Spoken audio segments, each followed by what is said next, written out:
আসসালামু আলাইকুম। আজকে খুবই অবাক হলাম একটি খবরে। সেটি হচ্ছে যে চলচ্চিত্র শিল্পী সমিতির যে নির্বাচন হয়েছিল, সেই নির্বাচনের হবার ২৫ দিন পর আ চিত্রনায়িকা নিপুণ আক্তার, যিনি আ এর আগে দায়িত্বে ছিলেন সেক্রেটারি হিসেবে, তিনি একটা রিট করেছেন। তখনই আমার কাছে মনে হচ্ছিল এটা খুবই হাস্যকর হবে।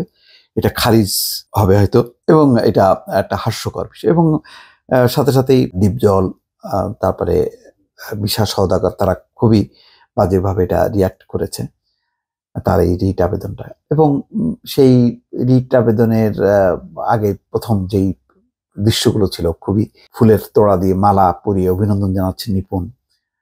দুই পক্ষ চমৎকার একটা সৌহার্দ্যপূর্ণ পরিবেশ এবারই নির্বাচনে দেখা গেল, যদিও সাংবাদিকদের উপর একটা হামলার একটা ঘটনা ঘটেছিল।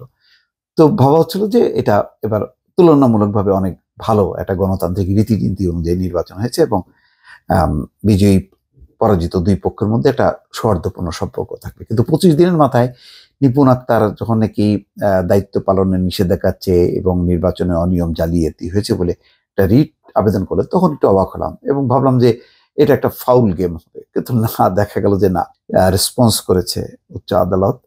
এবং এখন যেটি খবর সেটা হচ্ছে ভোটে অনিয়মের অভিযোগ অনুসন্ধানের নির্দেশ, ডিপজলের দায়িত্ব পালনে নিষেধাজ্ঞা।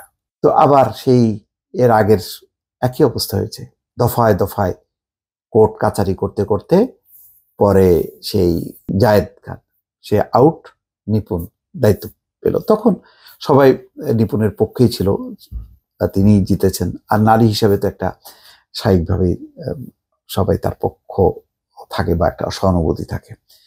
তো এখন যেটা খবর হচ্ছে যে বাংলাদেশ চলচ্চিত্র শিল্পী সমিতির নির্বাচনে ২০২৪-২৬ অনিয়মের অভিযোগ ঢাকার সংশ্লিষ্ট স্বেচ্ছাসেবী সমাজ কল্যাণ সংস্থা সমূহ কর্তৃপক্ষকে অনুসন্ধানের নির্দেশ দিয়েছে হাইকোর্ট। একই সঙ্গে সমিতির সাধারণ সম্পাদক হিসেবে মনোয়ার হোসেন ডিপজলকে দায়িত্ব পালন থেকে বিরত রাখতে অন্তর্বর্তীকালে নিষেধাজ্ঞা দেওয়া হয়েছে। এক রিটের প্রাথমিক শুনানি নিয়ে বিচারপতি নাইমা হায়দার ও বিচারপতি কাজী জিনাত হকের সমন্বয়ে গঠিত হাইকোর্ট বেঞ্চ সোমবার রুল সহ এই আদেশ দেন।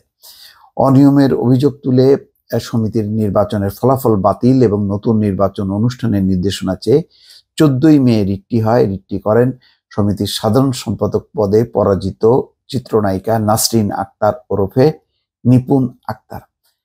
আদালতে রিটের পক্ষে শুনানি করেন জ্যেষ্ঠ আইনজীবী শাহ মঞ্জুরুল হক, সঙ্গে ছিলেন আইনজীবী পলাশ চন্দ্র রায়, রাষ্ট্রপক্ষে ছিলেন deputy attorney general Amit Dasgupta.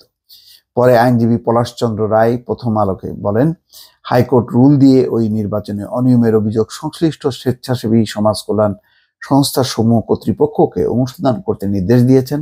পাশাপাশি সমিতির সাধারণ সম্পাদক হিসেবে দায়িত্ব পালন থেকে বিরত রাখতে ৬ মাসের জন্য নিষেধাজ্ঞা দেওয়া হয়েছে। ৬ মাসের জন্য। এই সমস্ত সমিতি করে লাভটা কি? কেন যে এইসব সমিতি আর এই যে নিষেধাজ্ঞা ৬ মাস, তারপরে মানে আহ, একটা মেয়াদ থাকে ২ বছরের, মানে সেই ২ বছরের নির্বিঘ্নে যে দায়িত্ব পালন করবে, সেটাও আর এগুলো মামলা মোকদ্দমার কারণে আসলে হয় না। গত ১৯ এপ্রিল সমিতির ২০২৪-২৬ মেয়াদের নির্বাচনের ভোট হয়। ২৩ এপ্রিল ঘোষিত ফলাফলে সভাপতি নির্বাচিত হন মিশা সওদাগর, আর সাধারণ সম্পাদক মনোয়ার হোসেন ডিপজল। ডিপজলের চেয়ে ১৭ ভোট কম পেয়ে পরাজিত হন নিপুণ। আর নিপুণ বলছিল যে আমি ডিপজল ভাইয়ের বিরুদ্ধে নির্বাচন করছি, ৫০ ভোট পাবো কিনা সন্দেহ, সেখানে মাত্র আমি ১৭ ভোটে আমি হেরেছি। তো তার মানে আমার প্রতি সমিতির সদস্যদের একটা আস্থা আছে, এমনভাবে সে বক্তব্য দিয়েছিল। সমিতির গত মেয়াদে সাধারণ সম্পাদকের দায়িত্ব পালন করা নিপুণ এবারের নির্বাচনে অনিয়ম ও জালিয়াতির অভিযোগ তোলেন। এই অভিযোগে তিনি নির্বাচন নিয়ে আপিল বোর্ডের কাছে আবেদন করেছিলেন, কিন্তু আপিল বোর্ড কোনো ব্যবস্থা না নেওয়ায় রিট করা হয় বলে জানান রিট আবেদনকারী পক্ষের আইনজীবী। যাক, একটা মোট কথা এগুলি কোনো ভালো দৃষ্টান্ত না। আইন তো আদালত তার মতন করে চলবে, কাজ করবে, কিন্তু তাদের বোঝা উচিত ছিল শিল্পী সমিতি নির্বাচনের নামে এই কাদা ছোড়াছুড়ি, এগুলো একটা সাধারণ নির্বাচনের যে পরিবেশ, নির্বাচনের প্রতি মানে আকাঙ্ক্ষা, সেই আকাঙ্ক্ষাগুলোকে কিন্তু পদদলিত করা হয়। এটার থেকে ভালো কোনো ফল আসে না, এটা বলা যায়। দর্শক ভালো থাকবেন, আল্লাহ হাফেজ।